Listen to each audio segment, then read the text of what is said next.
Uno de los aspectos más importantes del cine,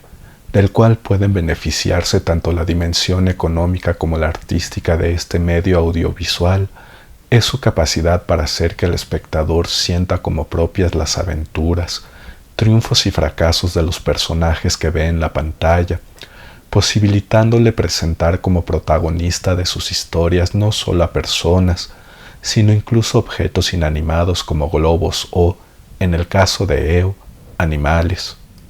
Este poder del cine para reflejar las vivencias de seres ficticios en el receptor es compartido por otras artes, por lo que no es extraño también encontrar análisis de este fenómeno en campos como el de la teoría literaria, donde se han realizado conceptualizaciones como la que Hans Robert Jauss, historiador y teórico literario, hace de la experiencia estética primaria, dividiéndola en la complicidad y complacencia con la que el perceptor permite ser engañado por la ilusión artística, nombrándolas como la fascinación por las desventuras del héroe imaginario, mientras a su disposición para experimentar en carne propia el peligro, victorias y derrotas de los personajes la llama autosatisfacción en la satisfacción ajena. A pesar de compartir con la literatura la capacidad de cautivar al receptor con las desventuras del héroe imaginario, el cine aventaja a los libros cuando se trata de construir un mundo ilusorio, idóneo para propiciar la identificación y empatía con los personajes que ve, lo cual encuentra su causa en la enorme impresión de realidad producida por su fundamento en la fotografía, al que se debe añadir, de acuerdo a Christian Metz y Michel Chion, el movimiento y el sonido. Como prueba de la autoconciencia que el cine posee de su poder para encantar al espectador, son útiles las declaraciones de directores como François Truffaut, quien, en el número que la célebre revista Cuadernos de Cine dedicó a la propia nueva ola francesa, manifestaba su idea de que el espectador se identifica con el personaje que aparece el mayor tiempo en pantalla, noción confirmada por el análisis, hecho por Jean-Claude Carrière, sobre la influencia que la afectividad hacia determinado personaje o actor, es decir, la simpatía o antipatía que el público siente por ellos, tienen su capacidad para convertirlos en el espejo donde se reconocen a sí mismos, llevando a Carrière a calificar el fenómeno de la identificación como la perla del cine, transferencia mágica y desplazamiento secreto de un alma a otra, gracias al cual es posible el deslizamiento del observador hacia el interior de una imagen, en un cuerpo que no es el suyo, en un decorado en el que no vive. Tener una idea, más o menos clara, del papel desempeñado por la experiencia estética primaria en el cine ayuda a disminuir la sorpresa por la posible identificación con el personaje principal de EO, además de situarla junto a películas como El Globo Rojo, filmada en 1956 por Albert Lamorisse, en la que el espectador inevitablemente sienta ansiedad por la conclusión, afortunada o desafortunada, de las peripecias del globo titular de la película, pero, principalmente, esta misma fascinación e identificación estética se emparentan a la película de Jerzy Skolimowski con Alazar Baltasar de Robert Bresson, por no mencionar la obviedad de que ambas películas tienen como protagonista, como agente causal principal, a un burro. Si bien el perceptor comparte, tanto en la película de Skolimowski como en la de Bresson, las emociones del burro protagonista de la historia, EO se distingue de la cinta del cineasta francés en su propósito de focalizar la mirada del animal, de hacer que el público también participe del acto de ver de su personaje, artificio llamado, en la teoría del cine, efecto Kuleshov, en honor a su descubridor, el cineasta soviético Lev Kuleshov, tradicionalmente obtenido a través del campo contra campo, de la sucesión de encuadres, generalmente un plano medio o primer plano donde sea posible relacionar el rostro de un personaje con la imagen o serie de imágenes que le siguen, consiguiendo en la mente del espectador la ilusión de que estas últimas tienen su origen en el órgano visual de quien dirige la mirada a uno de los costados de la cámara. Además de focalizar las imágenes con la relación campo contra campo, Skolimowski recurre al uso de filtros o aberraciones ópticas, distinguiendo así los fotogramas que están vinculados a la mirada de Eo con una especie de neblina, pero, si bien es cierto que este efecto aparece desde el inicio de la película,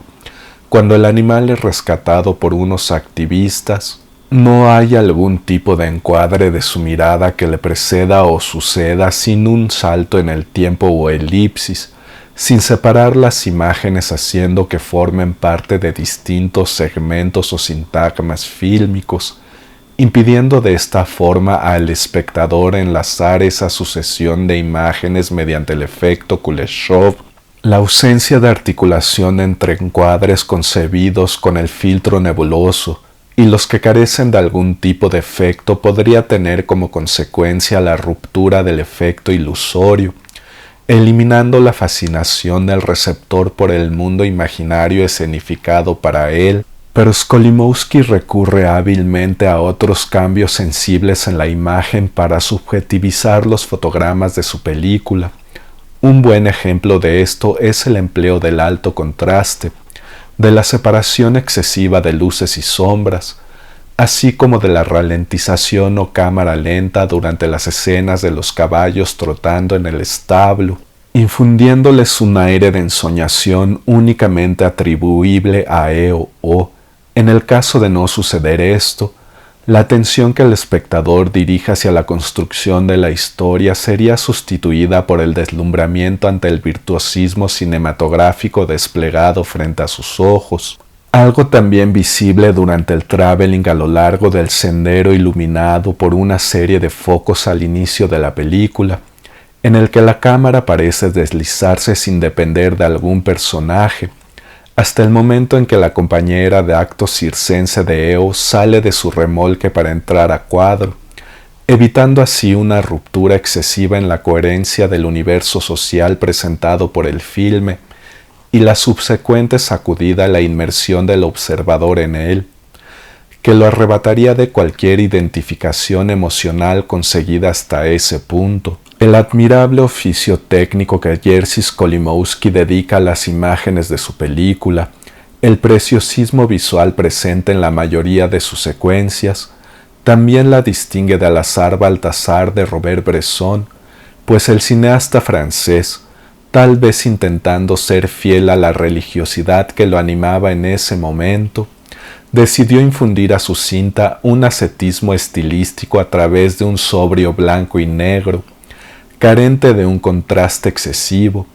además de reducir los cambios de perspectiva de la cámara a unos cuantos primeros planos de los rostros, manos y objetos. La ascendencia narrativa de Alasal Baltasar sobre Eo, tanto en sus similitudes como diferencias, también se extiende a su sistema argumental,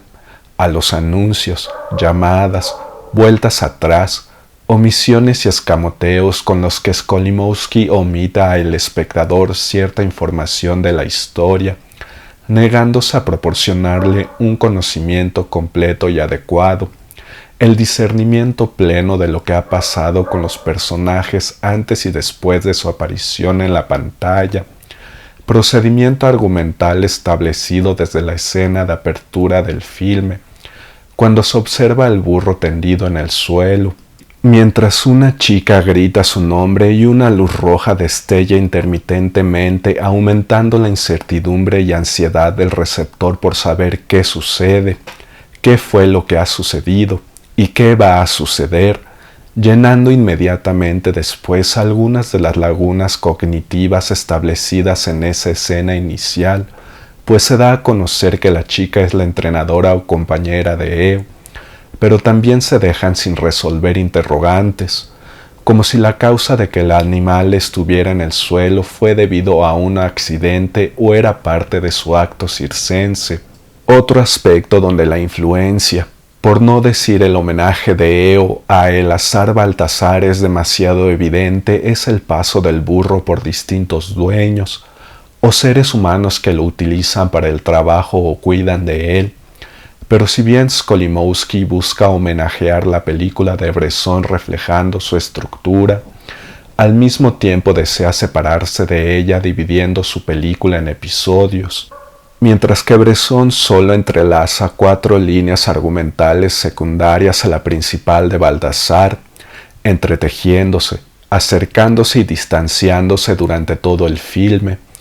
Por el contrario, y contradiciendo así la estructura de la cinta de la que toma inspiración, los personajes que giran alrededor de Eo nunca interactúan entre ellos, sus líneas argumentales o historias jamás se entrecruzan, simplemente desaparecen una vez la historia enmarcada por su episodio llega a su conclusión. Esta segmentación tan marcada en las líneas argumentales de Eo también es aprovechada para, a diferencia de la planificación argumental utilizada por Robert Bresson, amplificar las omisiones en las historias de los personajes humanos, convirtiéndolas en lagunas cognitivas permanentes, dejando completamente en la oscuridad su biografía, pero sobre todo su destino después del que el burro sale de su existencia. Esto es visible a partir de la relación inaugural del animal con un humano, con la chica que representa el amor incondicional ofrecido y encontrado, con mucha suerte, una sola vez en la vida en el interior del hogar familiar,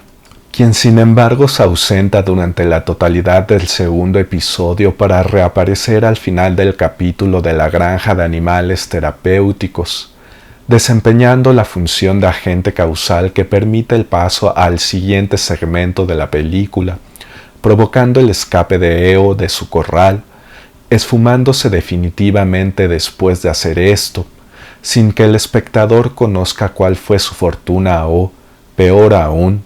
quién es o qué tipo de relación tiene con el hombre de la motocicleta que siempre la acompaña. Al finalizar de ver ya sea Eo o Eleazar Baltasar, es completamente válido preguntarse cuál fue la intención de sus autores,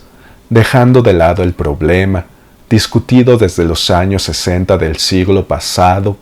de la condición de conjunto o individual de la creación cinematográfica, al realizar una película protagonizada por un burro. En el caso de Robert Bresson, es posible percibir el propósito de crear una fábula sobre el trabajo,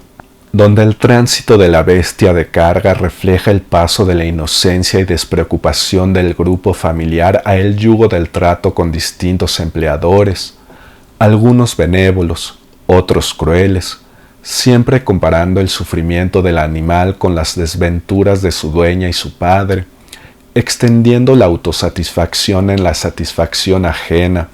o empatía del receptor a estos personajes. Por su parte, la película de Jerzy Skolimowski, al focalizar las imágenes y hacer que el público participe del órgano visual de Eo, pero principalmente al carecer de un conjunto de personajes que le acompañen y aparezcan durante la totalidad de la cinta, concentra las emociones del observador casi exclusivamente en el burro, tal vez exceptuando el brevísimo episodio que sigue al del hospital veterinario, donde se muestra que el dolor causado por el odio y la violencia también puede generar resentimiento y crueldad, por más que se desee conservar la inocencia, o bien el segmento del conductor de tráiler, en el que los motivos del hombre indudablemente son condenables al intentar aprovecharse de alguien en situación vulnerable, pero de ninguna manera merece el final violento que se le da, sobre todo negando al espectador el conocimiento de si ese desenlace fue a causa de su comportamiento, independientemente del propósito de sus realizadores o de si el público compartió las emociones de sus creaciones imaginarias. Tanto Eleazar Baltasar como Eo corren el riesgo, inseparable de cualquier creación artística, de que las buenas intenciones y sentimientos nobles provocados por la película se queden en la sala cinematográfica, sin afectar el comportamiento cotidiano del espectador, quien únicamente habría disfrutado, en palabras de Hans Robert Jauss, de una autosatisfacción sentimental, del placer en el dolor estimulado por las desventuras de los héroes imaginarios, fracasando en cumplir una de las principales funciones sociales del arte, despertar la compasión del receptor, la solidaridad activa con el sufrimiento de otros hombres,